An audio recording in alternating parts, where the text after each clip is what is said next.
Okay, day 2, week 3 then is upon us. The first classics in the book from yesterday. Good day's racing was had by all. And today we've got to look at the Colts version, the 2000 Guineas. Plus we've got to look at the JN Wine Champion Chase, which I think is over in Ireland. And we have also got Hot Topic, which will be coming up now with my good colleagues Doug and Stu. How are you both doing today? Very well, thank you. Yep, good as well. Okay, so it was a difficult choice, Hot Topic, this week, wasn't it? Yeah, real difficult. What did we go with in the? What did we go with in the end? Oh, God knows. No, the Thursday night drama, fantastic. Wild. It really was. But we haven't had one this season, so it was good. I enjoyed it all. To be honest, I hadn't seen the forum all day because I was stuck behind a government firewall, for want of a better description.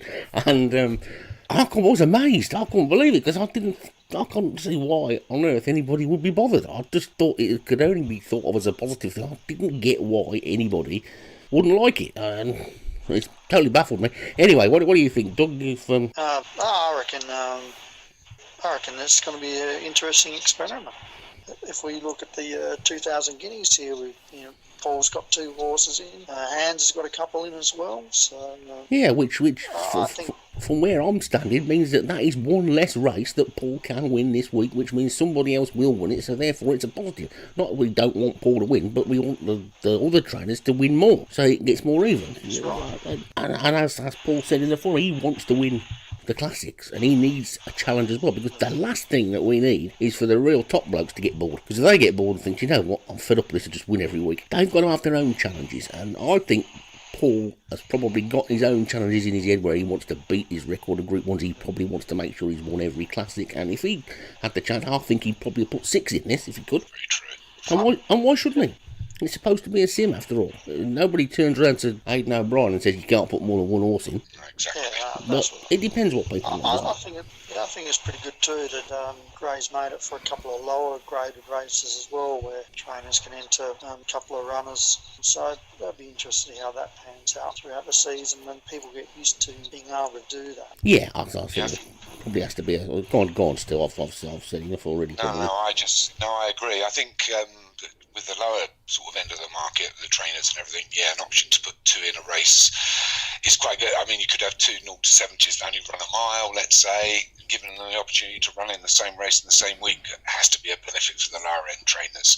I can understand some of the top trainers, their feelings about it, regarding when they went on about whether or not people would breed pacemakers specifically for one race. Now, obviously, if you want to do that and take up the slot, all well and good. I mean, great. I'd love to see somebody set it up that they had for the one single race.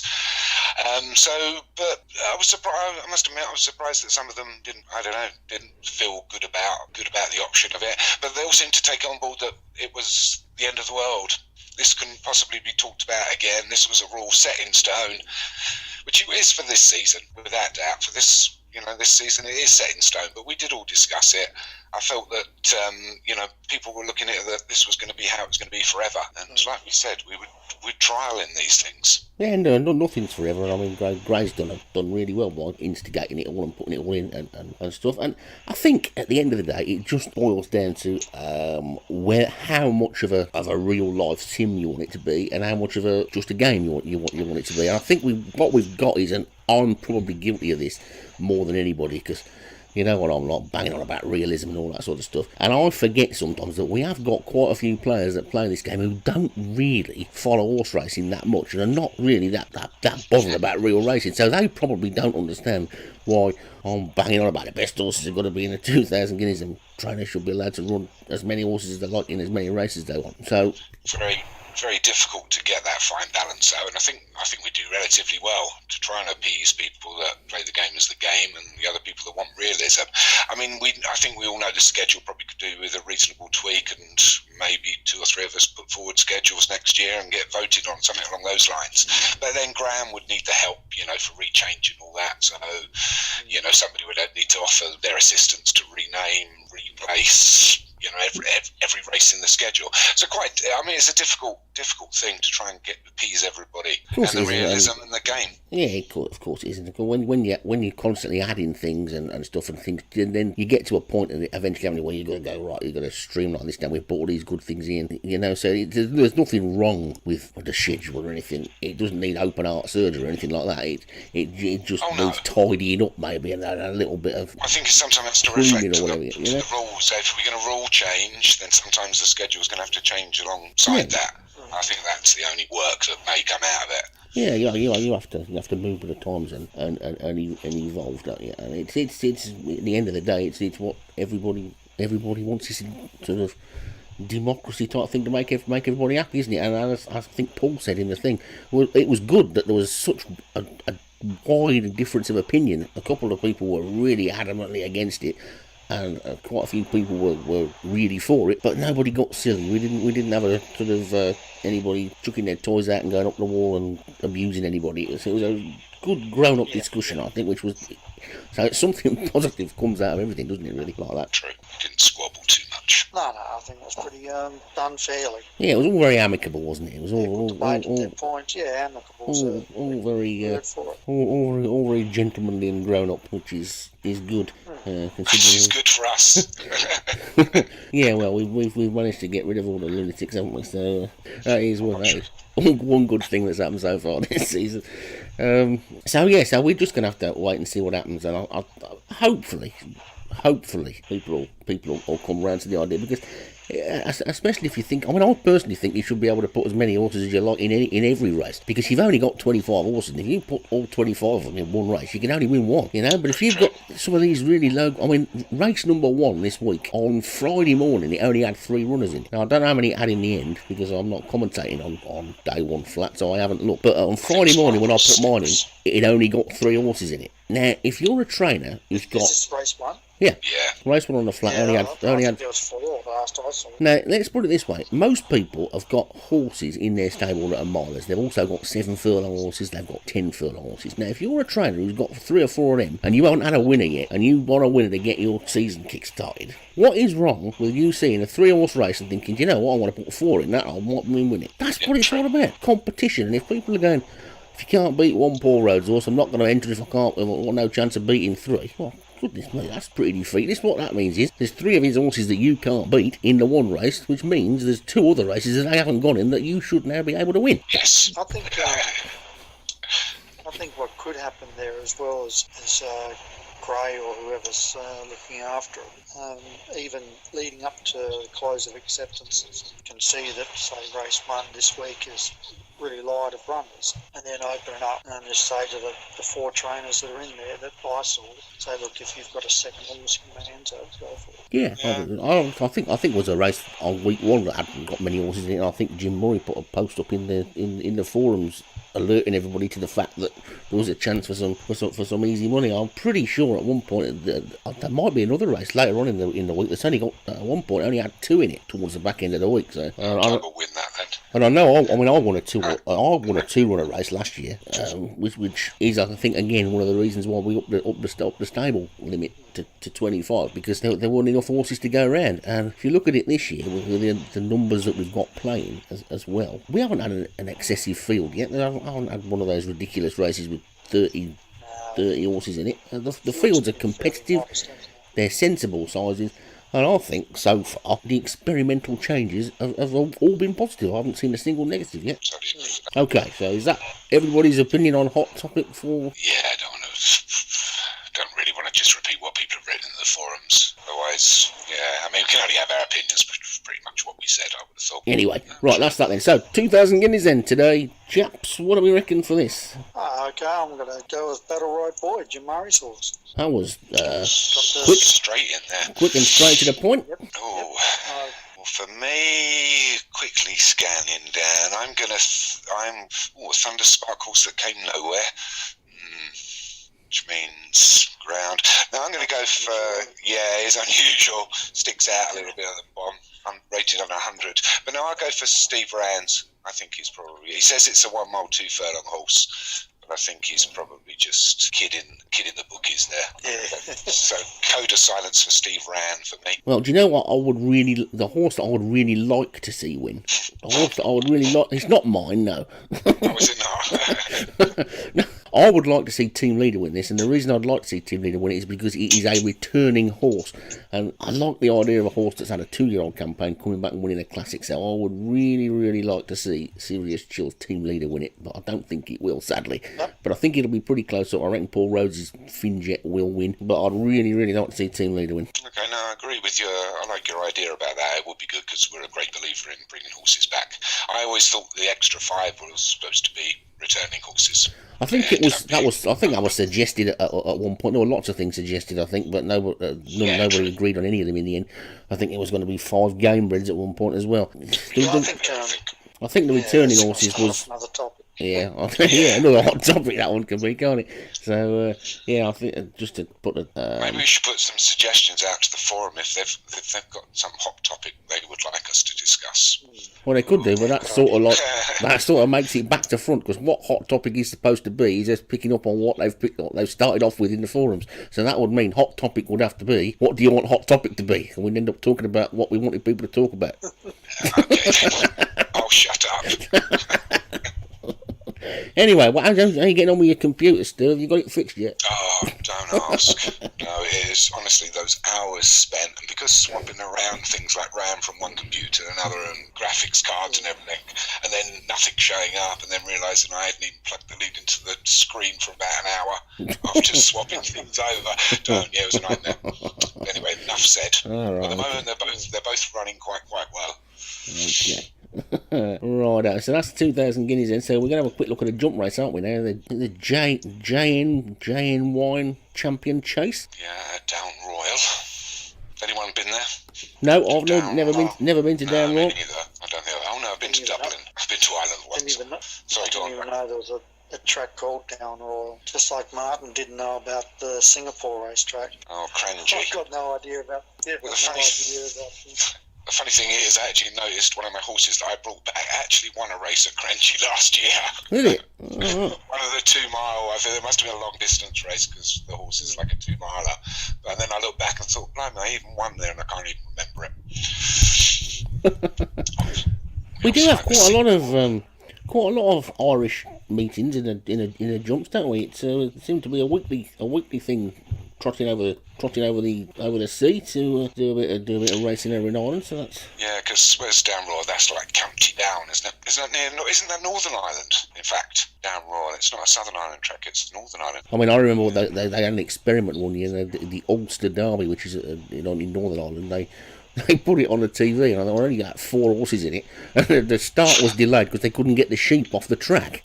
It's pretty low grade, I think, Northern Irish racing. Sounds like some of our crazy hunter races without the sheep. Oh yeah, that's what I meant. I said on day one I'd got something else to say, and I've forgotten what it was. It was that about your helicopter ride, 27 laps of whatever it was called, Billericay Castle or somewhere, was it?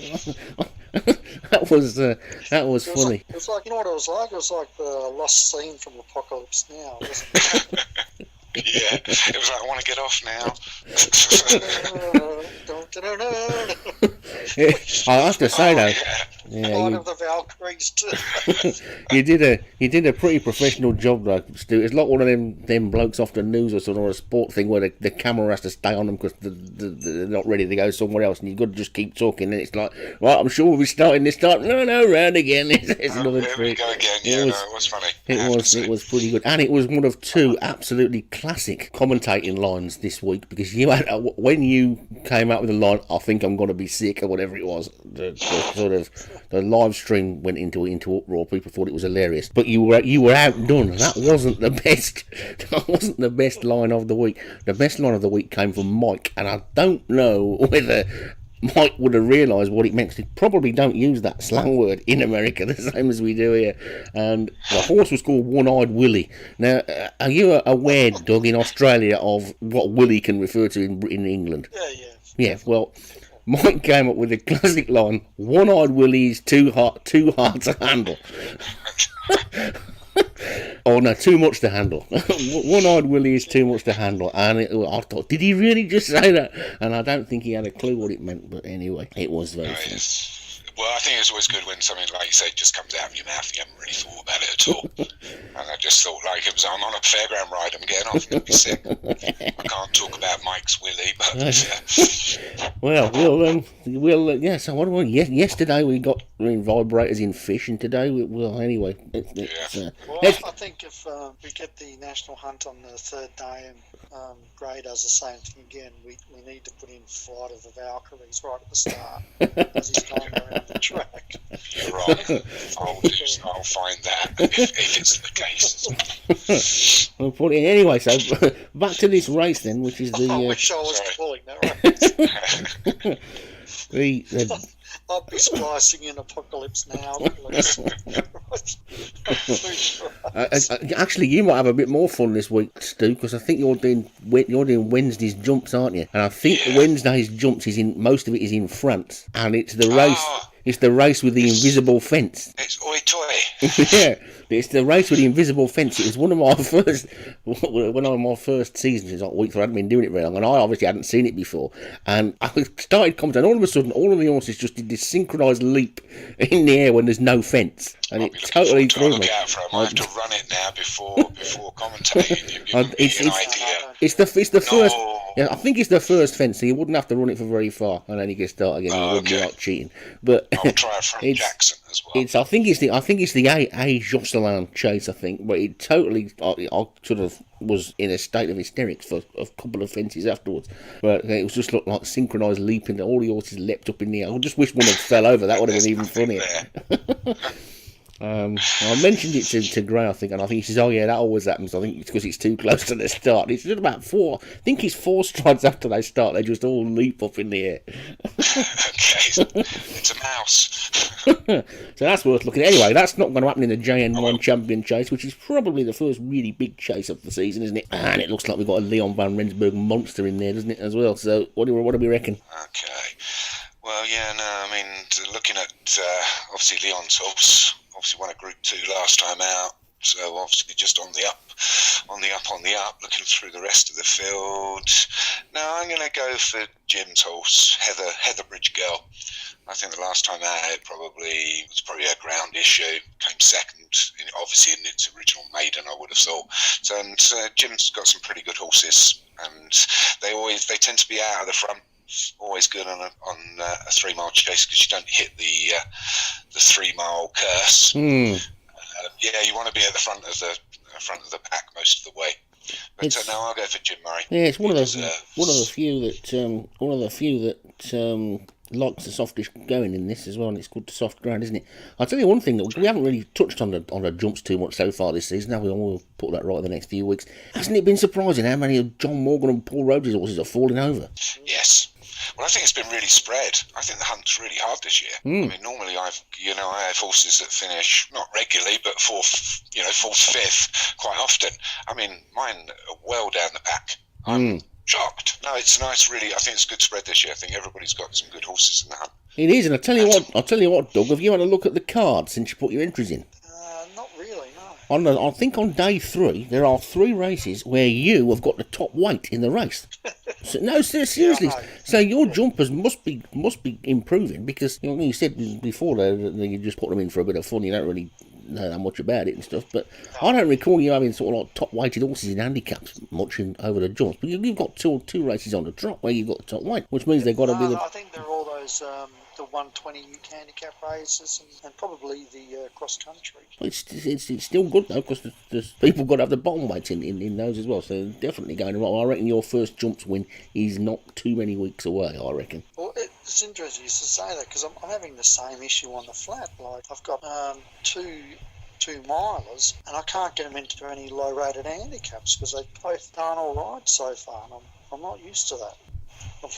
I'm not used to not being able to put a stay into a low-rated hand. I've had to bypass it. It doesn't feel right. That must be annoying, especially when you. One less for me Sorry, go on. It must be annoying when you see them 2 mile, 5 furlong races and there's only about 4 runners in and you can't get yours in because it's too highly rated. I've got one as well that I just couldn't. I've had to run it in a listed race 4 furlongs too short just to hit racing because it was too highly rated to get into the stayers races. So.